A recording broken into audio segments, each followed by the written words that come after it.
You're in. What's going on, Jeromes? We are back. Happy, was it Tuesday? Yeah, Monday Night Football always throws me out, but happy Tuesday out there, everyone, everywhere. It's the Daily Jeromes live stream coming at you right every single day, 11 a.m. Well, not every single day, 11 a.m. Central Time, Monday through Thursday. Come along, hour, 45 minutes, really probably 32 minutes of Vikings talk. Of course, Vikings improved to 4-5, the hottest 4-5 team in NFL history with a big time win, 19-13 over the Chicago Bears. But you didn't score 40 points. Don't care. A win is a win, despite what ESPN will tell you. All right, so we just did a video, basically just a rant and a riff about how the media is covering the Vikings, and of course we're used to it, but it doesn't make it any less disgusting. I mean, if you watch ESPN or NFL Network, they're still talking about the Bears defense. How? Like Kirk Cousins' company put 385 yards of offense on you, as well as Kirk Cousins had 2 third down touchdowns on you, as well as a perfect 158.3 quarterback rating on third down. So blah, blah, blah, blah, blah, blah, blah. What about the Vikings defense, huh? What about the Minnesota Vikings who held the Bears offense to 6 friggin' points? Their only touchdown came from a Cordero Patterson with a kick return. Out of here. Get out of here.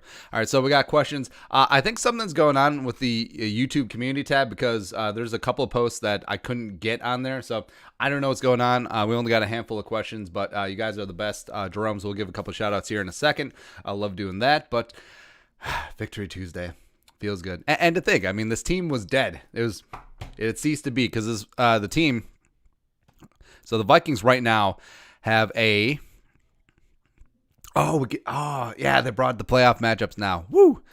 So now the Vikings, 37% chance to make the playoffs. It was down to 15 or something like that a couple weeks ago. But say they beat Dallas, so that's going to improve things. Say they beat Carolina. Now, it is eminently possible the Vikings will be heavy favorites to sweep the next 3 games because they're all at home, all against inferior opponents. But you can't take them lightly, of course, every single game, 1 game at a time. But say the Vikings win out, win the next 3 games, 54% chance of making the playoffs. And then all of a sudden, you go down to Tampa. Tom Brady isn't what he used to be. What happened there? Monster, big. So you go from 54. Lost now. All right, so you go from 54% chance to make the playoffs. All of a sudden, that jumps up to 80%. Woo. Man, you love it, man. You love it. But good times there. Yeah, we're going to play around with that. Let me make a note, make a video. 5:30. Also, it's a really unfortunate day for the tankers. So the Vikings drafting that you can do. There's nothing that can be done. So there you go. So first question is Zach Ballas. I'm glad Thielen and Rudy redeemed themselves, even though Rudy didn't need it. Yeah, Rudy looked good. That the fumble, it wasn't a fumble. I honestly don't understand how you can not overturn that because it was clear that Rudy was cupping the balls with his left hand when his knee went down. But yeah, Thielen had a weird ass game, man. So first touchdown, one-handed against Buster Screen, front left corner. Fantastic. Then he had a bunch of drops. He had one that led directly to an interception. He sort of alligator armed that 1st and 10 shot after the Josh Metellus fumble recovery on the punt. And then ends up with another touchdown. It's great. Just a weird game. Just a weird game all around. But yeah, Rudy was a man, bro.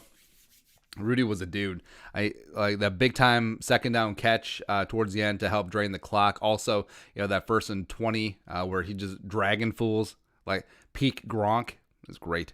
Griffin Creer from Illinois, so naturally my whole family are Bears fans with the exception of to my dad.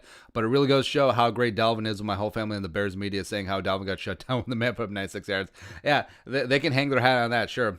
But I said last night, I did like how the Vikings stuck with Dalvin running the ball, even though it wasn't eminently successful, just because just establishing the run, making sure that play action still had credibility, and making sure that Bears defense just kept creeping up and cheating up. That certainly helped out Kirk Cousins. Griffin Career.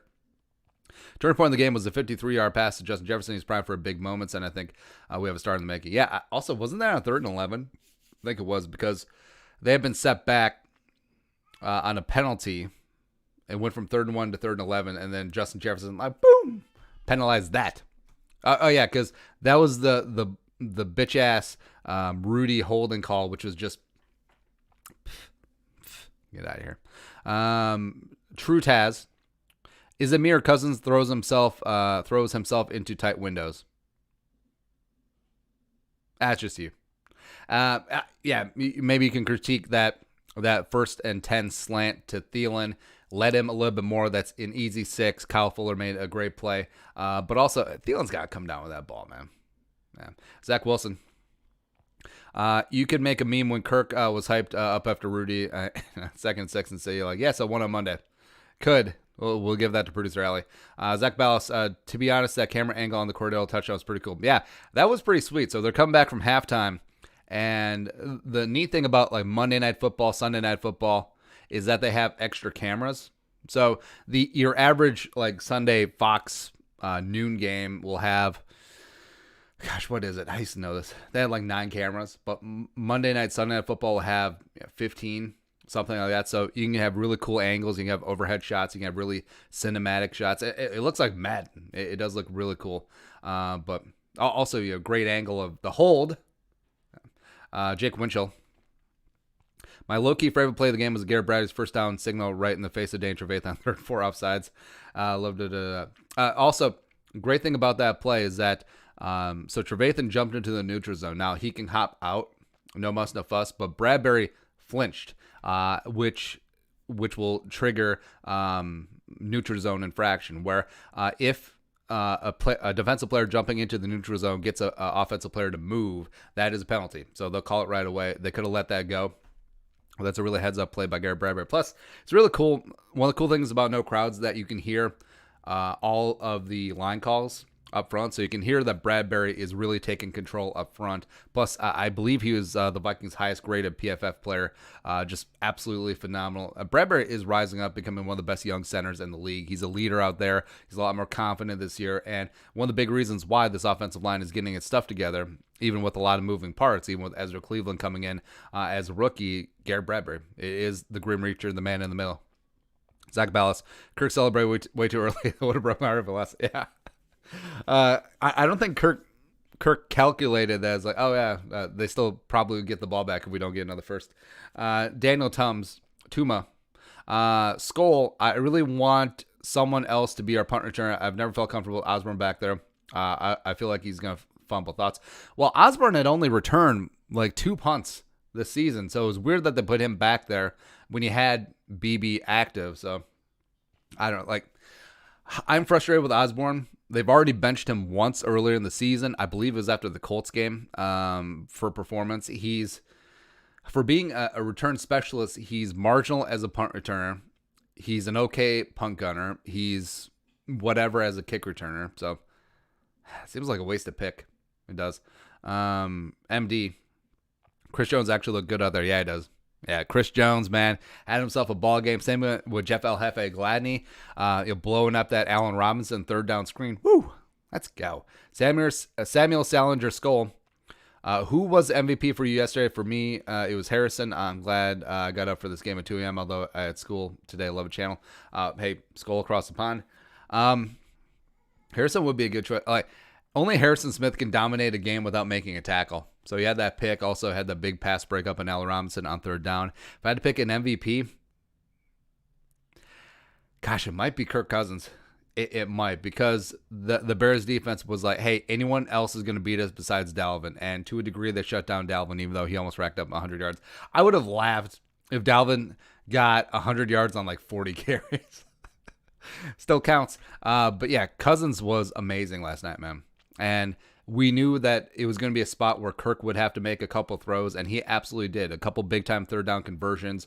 Like we mentioned, he had a perfect quarterback rating on 3rd down, plus 2 touchdowns. He was 10 out of 11 passing on 3rd down. I mean, come on. And that was a awesome performance by Kirk Cousins. So, I'll give that to him. Griffin Creer. I really believe this defense can be elite in a year or two. Also, I'm on an adrenaline rush from the win, so a lot of questions and comments are coming. So, cool. I think they certainly could. I think they're really rounding into form. They're really starting to create a sustainable pass rush. Through Hercules is stepping up. You got Wanham really coming into his zone. He led the team with 5 pressures and a sack last night. Fadi still generating pressure. Shamar Stephen, hello. Shamar Stephen is your big interior pass rusher, which is absolutely insane. So they're doing all that without Daniil. Also, those cornerbacks are just getting a little bit better every single week. Some of that you love to see. Edgar de la Lozpaz. Dude, I'm really impressed with Chris Boyd, DJ Wam, Hercules. What are your thoughts on the team? Can Boyd be next year quarterback number 2 behind Gladney? I think he still will be Gladney and Dancer. Like, I'm not giving up on Dancer yet, and he was starting to look better before he had that really scary concussion against Green Bay. But yeah, Boyd could certainly be in the mix. Chris Jones as well. Mark Fields has looked good. So Harrison Hand has looked decent when he's had opportunity. So this cornerback room is extremely young, but I think there's a lot to like about it going forward. MIT 03. It felt like Afadi had something out for Nick Foles. Also, Kirk was looking like Fran Tarkin out there last night. Maybe not like Fran Tarkin, but he was moving around pretty decent. Even though, like his big scramble for a first down that got called back, which is unfortunate. I think it was a hold on Dozier. But I don't think Fadi necessarily had any bad blood out there for Nick Foles, but just had one of those unfortunate shots to the head, and then that didn't get called. Much of the consternation of the Monday Night Football booth, I was like, my God, you would think that Afadi pulled out a knife and just stabbed Nick Foles right there. It's like, oh, we have to protect the quarterbacks because they're the face of the game, and that's when they called Nick Foles elite. That's why I knew. It was like, what the hell is going on? Like, I usually watch Monday Night Football on mute, which is the preferred way, but God, I understand it's a tough job and it's a thankless job. Like, if you're good, no one really cares, unless you're Tony Romo on CBS, right? But this is atrocious. It's a train wreck. Nah. Pay Peyton Manning whatever it'll take, put him in the booth. And also no announcer, just Peyton talking ball. Actually, Peyton, Eli, and Cooper having a couple of Bud Light, a couple of BL smoothies, and just watching talking ball. Hey, Cooper, how's Arch doing in his high school game? Oh, we blew out a team 84-0. Cool. But I did think that Afadi was going to be in store for a big game. Plus, I mean, that last injury for Nick Foles, I mean, it was run of the mill. It was just really unfortunate. Nothing malicious about it. Jake Lagovin. What's with the beef between Akeem Hicks and Dalvin? Any backstory to this? Nah, I think it's just, division rivals. They see each other twice a year. You get annoyed by each other. So really about it. Folds right into the wall. How worried should we be about special teams? Well, we broke down the 2 punt blocks against Detroit. And it was mainly because Irv went out with the injury. DJ Wadham had never played on punt team before. I actually don't even think he played on it at South Carolina. So there was a mismatch of assignments on when Mike Boone had one blocked that we broke down. And then also the other one was Amir Abdullah screwed up. But now, I mean, there was a lot of errors on that special teams last night. Mauro Maloof needs to get his ass chewed, and rightfully so. You saw Zimmer yelling at Maloof on the sideline. So he has to get after it because that kick coverage was not great. Chisena overran his lane. Metellus was pretty lazy about his lane as well. Plus, remember, they gave up a pretty big punt return in the fourth quarter to Anthony Miller.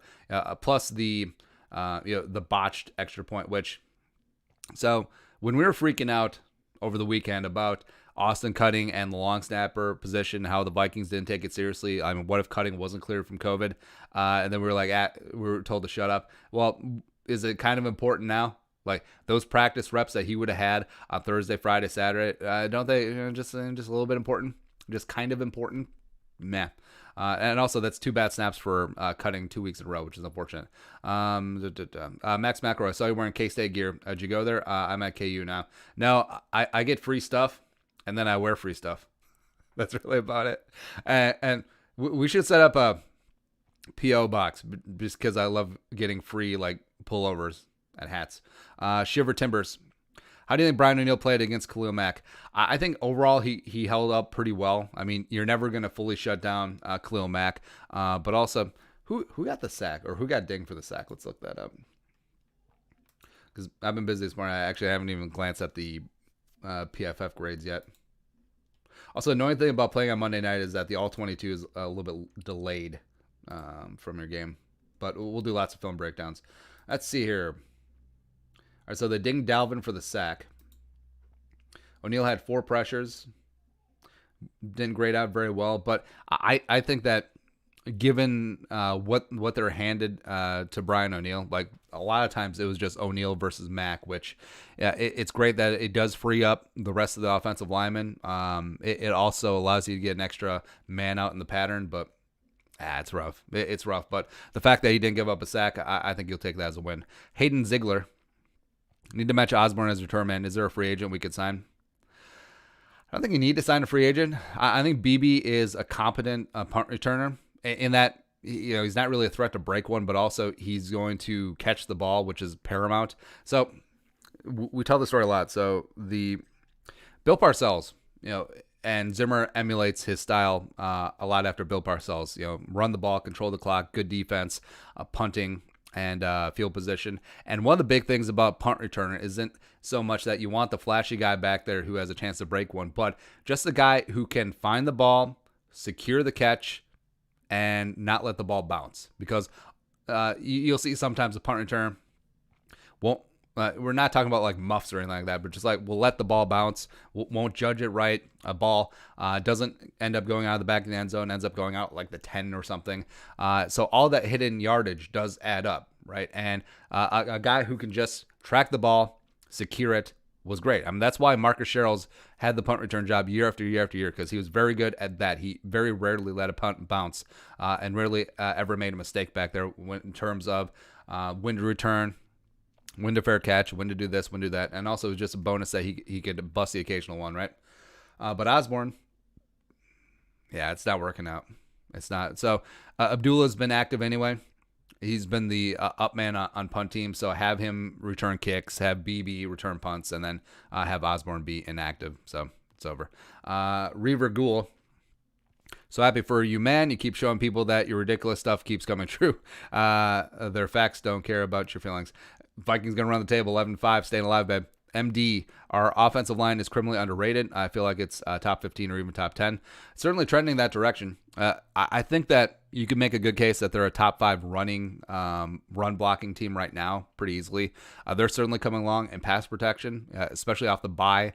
I think Kubiak is getting a lot smarter with having a lot quicker developing plays. But also that cuts against, well, you're not taking deep shots, attacking cover 2, cover 3, etc. But getting the ball out quick, Cousins being confident, moving that pocket, a little bit of boot action, as well as I think Bradbury's doing a good job calling protections up front, and they're just looking really good, picking up stunts a lot better now. It's just really good. Patrick Keene, my friends laughed when I said they would be 7-5. Who is laughing now? I think they have a very good shot because you got Dallas, you got Carolina, you got Jacksonville all at home. Vikings need to take care of their business like they did against Detroit. Let there be no doubt against all 3 teams. And then all of a sudden, Vikings, so hot right now. Also hot, let us know where we're watching from. We'll give a couple shout-outs. Big Grover, who are you taking in the 2021 draft ever who successfully tanked for the 32nd pick? Trade out, or maybe go full luxury pick and just take Desmond Ridder, or maybe Creed Humphrey is there. I think Leatherwood goes ahead of there. I mean, Christian Barmore, maybe he's there. Maybe you take a cornerback. I mean, there's lots of options there. Like maybe you trade out of the first round, accrue a second round pick, and some other mid round love as well. Astro Zio. I don't care how bad the Bears' offense is, but our defense play good. Also, our O-line is great. Great team win. That's always the thing. The Bears' offense is so bad. Well, the Bears' offense could have put up 400 yards and 30 points, but they didn't. They didn't. Shut it down. Also, the Vikings' defense has looked good the last 2 weeks against Aaron Rodgers, against the Lions at home. They're really starting to get together. Connor May, the announcers, commentator jabronis were so unprofessional. They said in like the first or second quarter, let's get to the last quarter, which you can't be bothered calling. Also in Australian sports, they show the kick return. Still little respect to Vikings. It's the world that doesn't care about the Vikings, not just the U.S. Yeah, it's really unfortunate. Yeah. A couple shout-outs here. Purple Rain, skull from Wausau, Wisconsin. Daniel Tuma, skull from Maryland. Crab Cakes. That crab cake. It's Game, Shakopee, Minnesota. Patrick Harms, Cedar Rapids. What up? Mike Benham, Grand Rapids, which is the grander of the Rapids. Zach Wilson, Redwood Falls, Minnesota. What's up? I Do Basketball from St. Paul. What's going on? Tommy Johnson, Take Tommy Thompson, Omaha, Nebraska. Part of the Oracle. Brandon Lopez, Skull from Iowa. What's up? Liner Skull from Nodak. What's going on? Got all that money. Bills Kits, Dayton, Ohio. So I just listened to the Chuck Noll biography. You know, the longtime Steelers great coach, and he played at the University of Dayton. That's all I got. Also, I think Dan Patrick played college basketball at the University of Dayton. Go Flyers. Frequent flyer. Samus Sounder Skull from Austria. Shrimp on the Barbie. Maxi MN Skull from Austin. What's up?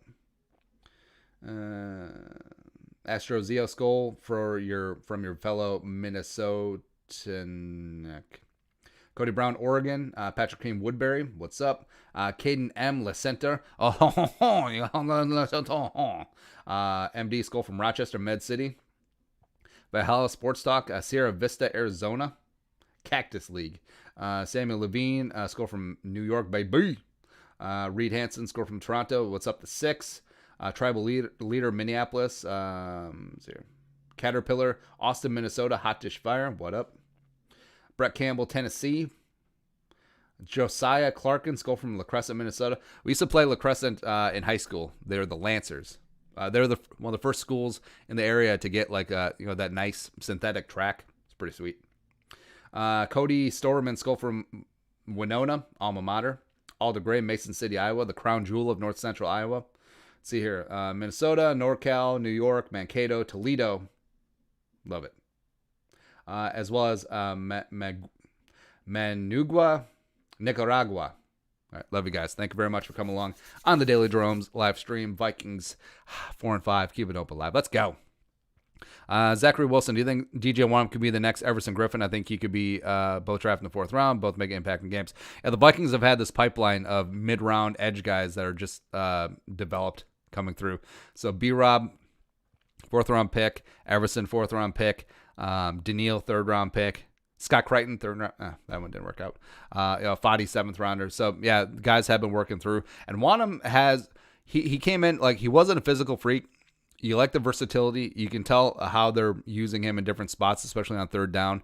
And his pass rush is really starting to come together. I think that he's rushing better with the plan. I think that he's mixing up bull rush, speed rush, dip and rip, everything with that. And it's fun. It is fun watching him out there. Could be the next Everson. I don't know, man. Everson Griffin was something else.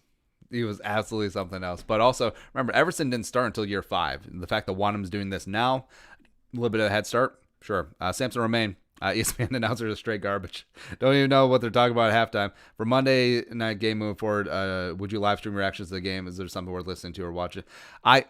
So I do enjoy doing the pregame and halftime and postgame shows when it's for the Vikings games, but when it's a non-Vikings game on Monday night or Sunday night or Thursday night, I just like vegging. I just like watching it because I don't know. Like I certainly enjoy doing this, but sometimes just like being alone. You know what I mean? Jake Simmons. Hercules Manafa paired with DJ Wonnum, Eric Wilson off the blitz, and Afadio Denbo has become a solid D-line. Also, Keem Hicks got injured for running after Kirk Karma for Ishtok and Dalvin. Also, what bugged me, so Lisa Salters, she's a good sideline reporter, but I mean, last night was just weird. So they shoehorned like in a COVID lecture, and they were like, oh yeah, the Bears are concerned about COVID, but It's like a full minute monologue, okay. And then also, they couldn't figure out what was wrong with Akeem Hicks when everyone who just has eyeballs could tell is, he pulled up because he pulled a hammy. And it turned out, it was a hammy. It's weird. But yeah, that defensive line unit is really starting to come together. I think Zimmer, Andre Patterson deserves a ton of credit. Man. Really getting in. Mark Jr., why does it seem like the only big penalties are against Minnesota when they're called as barely anything like no holding? Kind of weird to me. Nah, I think it's pretty obvious why. I think we know. it is a little bit of cognitive dissonance, but also, you know, Samuel Salinger Skull. Have you heard the rumors there will be 8 playoff teams in the NFC? I think it's if significant games get canceled, then they could expand it to 8. But yeah, don't rely on that. Get into 7. MD, I think we can beat the Saints now. RIP Drew Brees. I think could beat the Saints straight up anyway. But now Jameis is gonna throw 2 touchdowns to the Vikings, which is great. Diego Alza. Do you think the Vikings will lose a trap game in the next 3 games? They better not. See, that's why Detroit was so important, because after that big emotional win against the Packers, I was concerned. Like, was that your Super Bowl? Was that the peak of the season? Or is this team mean business? And then they took care of Detroit, which is great to see. So, yeah, absolutely no letdown. Zimmer knows that his teams have done that before. 38-7 is the biggest one, even though that obviously wasn't a trap game. So, yeah, they can't play down to the Cowboys, the Panthers, and the Jaguars level. Just cannot. Folds right into the wall.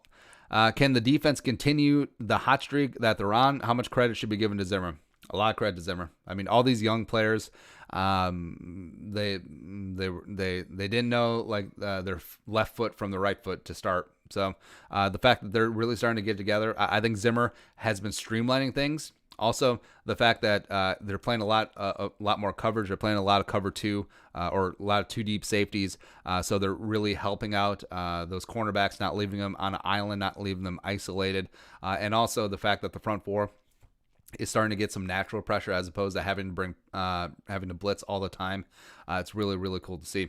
MD, I feel like our new D-line should be Shamar, Afadi, DJ, Wanham, Hercules, Lynch. Or at least have Lynch active one time. Jake Lagovin. Vikings must have known Dan Bailey doesn't have the same leg. He was ever protecting Chase McLaughlin all week on the practice and let a good one get away. Yeah. Also, what's annoying too is that so it wasn't a design kick to Cordero. Dan Bailey just doesn't have the leg to kick out of the back of the end zone anymore. But also, Skolkwood doesn't either. So great. You got an old punter. You got an old kicker. Great. At least they'll only play Cordero once more this year. But yeah, it was really important that the Vikings keeping Chase McLaughlin on that practice squad. Unfortunately, got poached by the Jaguars, but it is what it is. Be what it be. Pulford Skull. Oh, and then McLaughlin just came in and nailed the 52-yarder in Green Bay in like swirling winds. Pulford Skull. Hercules, Wanham, Wilson all stepping up big. Talk about playmakers. And can we get Vike Flair for Gladney, Boyd, and Jones? Woo! Shoot, even the whole defense allowing 0 goose egg, D'Angelo Russell touchdowns. Woo! Bears had 139. Yeah, I'll say that negative 2 yards in the third quarter, which is just hilarious. Andy Shong. Did O'Neal shut 52 down Monday night? I don't remember any sacks from him. He did get heat. Did give up a couple of pressures, but pressures are not sacks. So I think O'Neal, like, he didn't grade out well, but overall, if you told me before the game that was how it was going to go down, you would have taken it. Even though this happens too. Like, so the game where Riley Reif got posterized by Khalil Mack, I believe it was in Soldier Field. I think it was in that game too. Like, Khalil Mack didn't get a sack. So you'll take the posterized embarrassment if he doesn't get home. You will. Jacob Mejia Megat. So we saw Kirk Cousins can make some good throws in the game. Do you think if we see more of that, we will still cut Kirk? I think as of right now, I think they may keep him. And especially the way that the Vikings draft situation is shaping up, I think they will be out of range for the top 4 quarterbacks pretty easily. So if you spend a mid-round pick on our guy, Kellen Mond or Desmond Ridder or Derek King, let him sit behind Kirk for a year, I think he'll just eat it. Yeah. Daniel Olson. So why wasn't the football ejected when I heard Dalvin's no-no?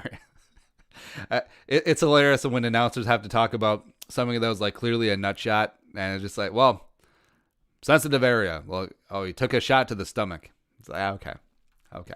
And, you know, of course, we always cringe every time Dalvin doesn't get up right away. But then after the replay, God, was it the Colts game where Dalvin also took a shot to the nuts, where after the replay it was pretty clear? It's like, yeah, he's fine. He's fine. Maxi Ben, do you think the Vikings trade for Deshaun Watson? That'd be sexy as hell. MD, 92 on the Bears. D-line looked decent against Dalvin. Yeah, that's the white guy. He made one tackle and then flex. It's like, yeah, cool. Act like you've been there before. Oh, wait, you haven't. So, Maxi MN, do you think McCaffrey will play versus the Vikings? I don't. Pulford Skull, how about that offensive line giving Kirk plenty of time to throw? Ezra lights out. Yeah, it would have been a blowout if Thielen didn't have that tip pass, as well as if that Rudolph fumble was correctly called. Mark Jr. Couple weird questions. Does Buster Screen look like Mike Hughes when they have their helmets on? Well, they're both like 5'10" and both give up big plays, so maybe. What happened to the defense? I guess Chicago, but well, I think that it's a combination of the defense playing better, plus he came up against a bad offense. But you'll take that. Love the idea of DeAndre Baker on this team. Yeah, I think that Vikings obviously should do their due diligence, but it does seem like this is a complete setup extortion attempt. So, DeAndre Baker, even though, there is some, coming to the draft, there was some red flags that, well, maybe doesn't put in the work, maybe doesn't do this, do that, but the kid's extremely talented, so may as well take a shot. Also, Matafa on the 53 because he needs to be, he is. How do you know about all these secret studs like Wilson, Matafa, Ola Udo, guys like that? Because I have no hobbies. Also, last one, where the hell is James Lynch? He was inactive last night for some reason. I don't know why. Evan Cascanaway, is Darnell Mooney legit? Man, I like Darnell Mooney in the draft process. Coming out of Tulane, straight line speed guy. But it's unfortunate he ended up in Chicago because that's where speed goes to die. Like, there is just something about that Soldier Field turf where I think if you put Usain Bolt on Soldier Field, his 40-yard dash would be like 4.6. That's not hyperbole. Because even when the Bears had speed, even when they had Devin Hester and Johnny Knox, it just I don't know what it is, man. Maybe it just goes back to, hey, if we're not going to be fast, no one's going to be fast on this field. Maybe it's the curse of Gale Sayers. I don't know. Fold right into the wall. Bolt take the Vikings dominated that game except for some fluke plays like the kickoff return and Thielen dropping it. Also, the refs are garbage. Agree. Shouldn't have been that close. It really wasn't that close because, the feel throughout the entire game is that, hey, there's one team that's clearly better, and it was not the Bears. BDH is gaming. Should we keep Cousins if we win the Super Bowl, even though he ain't that great? I would expect Cousins for 12 years if they won Super Bowl, man. I do not care. Do not care at all. Maxi MN. I was watching Pat McAfee said the commentators are by far the worst they've ever been. They're so unprofessional. Yeah, man. They've been struggling on Monday Night Football. So this combination doesn't work. Brian Greasy's terrible. Steve Levy, I like as like a traditional play-by-play guy. Last night was not a good game. Louis Riddick, I really like and respect his opinion. I think he's really good on TV.